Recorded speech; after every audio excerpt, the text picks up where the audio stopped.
네, 안녕하세요, 여러분.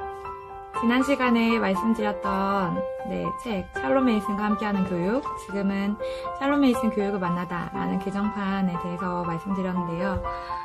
그 책을 제가 막내를 낳고 산후조리를 하면서 이제 보게 됐는데, 참 그 책은 제가 막내 출산을 앞두고 있을 때 지인의 싸이월드에서 이렇게 소개를 받은 책입니다.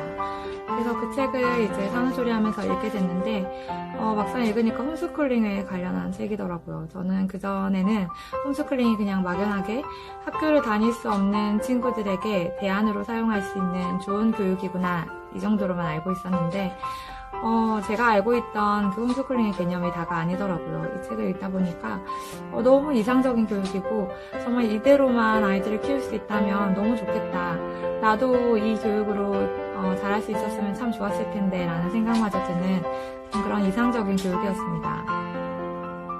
하지만 아파도 학교에 가서 아파야 되고, 쓰러져도 학교에 가서 쓰러져야 한다고 배웠던 그런 학교를 다닌 그런 세대인 저는 학교를 보내지 않는 것에 대한 어떤 막연한 두려움이 있었고, 또 제 주변에 실제로 학교를 보내지 않고 홈스쿨링을 하는 가정을 본 적이 없어서 이게 가능할까? 약간 이런 고민들을 많이 하게 됐던 것 같아요. 하지만 책을 읽으면 읽을수록 뭔가 제 가슴 속에서 꿈틀거리는 어떤 소망, 기대, 설렘,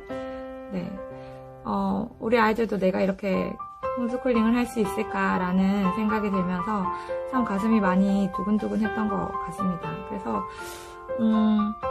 일단은 제 어떤 그런 저의 감정을 제가 자신할 수가 없어가지고 한 달을 보류 기간으로 삼은 것 같아요. 그래서 한 달 동안 이 책에 대해서 생각하지 말고, 홈스쿨링에 대해서 생각하지 말고, 한 달이 지난 시점에 다시 생각해보자. 그래서 그때가 됐을 때도 제 속에 동일한 어떤 두근거림이 있다면, 떨림이 있다면 그때 다시 본격적으로 생각을 해보자 라고 이렇게 보류를 하게 됐습니다.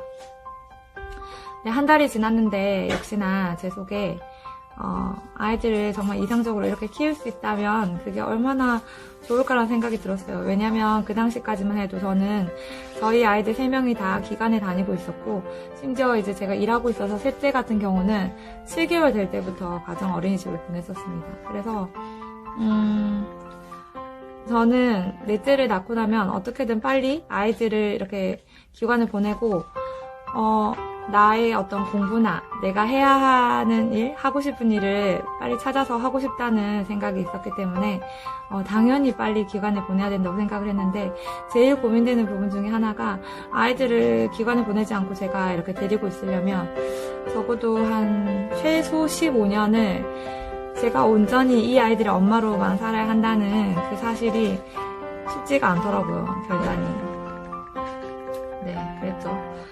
그런데 한편으로 이제 어떤 일들이 있었냐면, 아이들이 이제 유치원에 가잖아요. 근데 생각을 해보니까 아이들이 잠자는 시간을 빼니까 24시간 중에 10시간, 12시간 이렇게 자고 먹고 씻고 이렇게 한다고 치고 12시간 집에 있고, 나머지 12시간 중에서 이제 유치원에 깨어있는 시간 중에서는 유치원에 가는 시간이 거의 대부분이더라고요. 그래서 어떤 때는 오늘 아이들이 뭘 하고 지냈는지, 또 뭘 재밌어 했는지를 제가 선생님들한테 여쭤봐야 하는 그런 상황들이 있더라고요.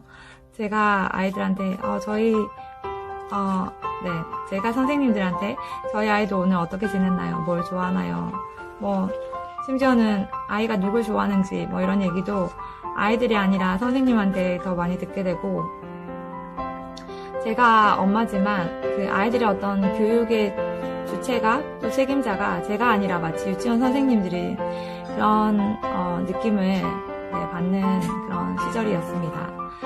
이게 맞나? 라는 생각을 이 책을 읽으면서 더 하게 됐고, 저의 책임을 제가 지는 것이 아니라 제가 다른 사람들에게 전가하고 있구나.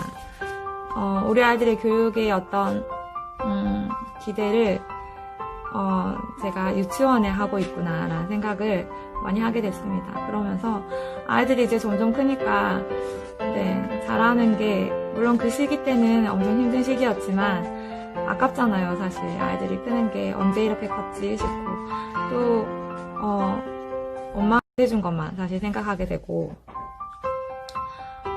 어느 순간에 그런 시간이 찾았어요. 이제 아이들이 조금 커서 그랬는지 모르겠는데,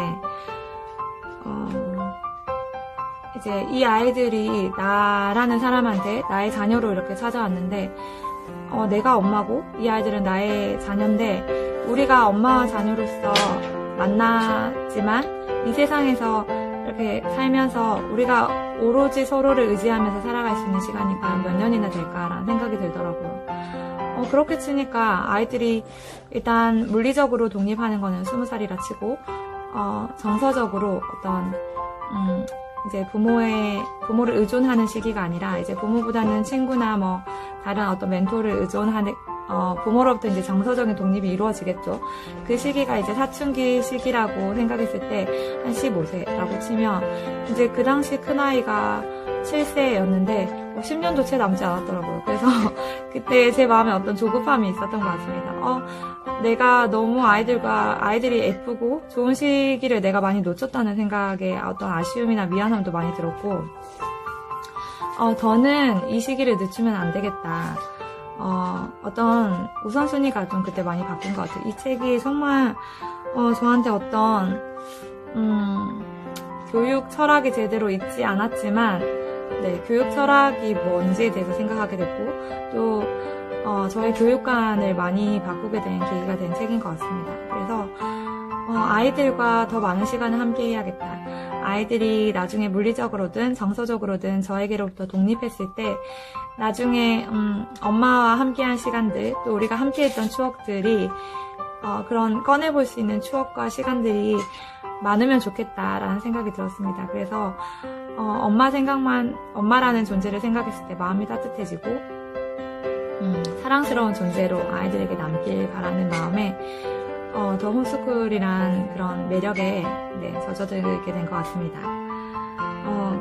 그 시기에 이제 알고 있던 찬양 중에 김명식, 송미애 님이 부른 그 아름다운 꿈이라는 찬양이 있는데요.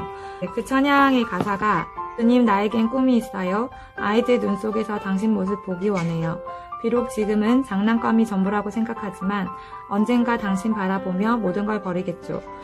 아이들에게 하나님 나라가 주어지는 그날에는 내 나이 많아 힘없을지라도 내 꿈이 현실로 되었기에, 아이들에게 하나님 나라가 주어지는 그날에는 내 나이 많아 힘없을지라도 기쁘게 눈 감을 수 있어요. 주님 나에겐 꿈이 있어요. 당신 앞에 서게 되는 그날에 이 아이들이 나의 증인 되어주는 그런 아름다운 꿈, 이 아이들에게 하나님 나라가 주어지는 그날에는 내 나이 많아 힘없을지라도 주님의 얼굴을 같이 보기에, 이 아이들에게 하나님 나라가 주어지는 그날에는 내 나이 많아 힘없을지라도 기쁘게 눈 감을 수 있어요. 기쁘게 눈 감을 수 있어요.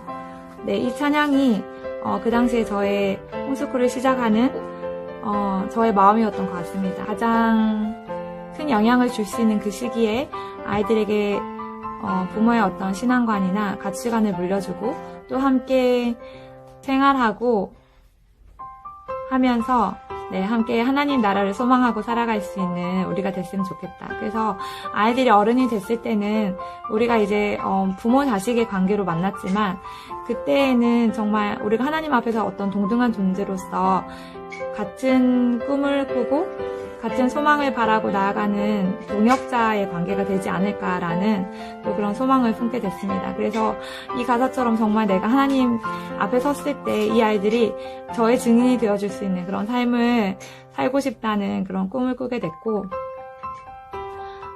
신앙적인 이야기라서, 네. 하지만 또 하나님을 믿는 분들에게는 이게 강력한 또 동기가 되면 좋겠고, 꼭 나누고 싶은 내용이어서 이렇게 담았습니다. 다음 시간에는 제가 읽었던 그 샬롬 메이슨과 함께하는 교육에 대한 줄거리와 내용도 조금 나누면 좋겠고요. 네, 네, 오늘은 여기까지, 네, 하겠습니다. 감사합니다. 오늘도 아이들과 예쁘고 행복한 하루 되세요.